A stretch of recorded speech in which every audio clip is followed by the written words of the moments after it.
Keberadaan Forum Bogor Sehat di Kabupaten Bogor menjadi leading sektor pelaksanaan deklarasi ODF dan CTPS di setiap kecamatan. Dukungan pemerintah daerah terutama Dinas Kesehatan sudah maksimal, namun peran serta dan pembinaan Forum Bogor Sehat sudah terbentuk ke setiap desa.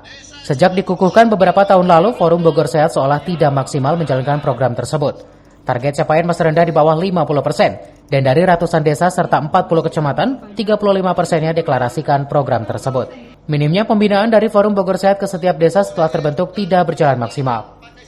Tanya sekarang progres semua ketika ada surat, alhamdulillah Bapak Bupati sangat respon sekali membantu supaya kita semua segera deklarasi. Ya, karena sudah mulai bertahap sih sekitar kalau desanya baru 178 desa kemarin ya, belum ditambah yang sekarang, nanti data terupdate nanti kita kirim.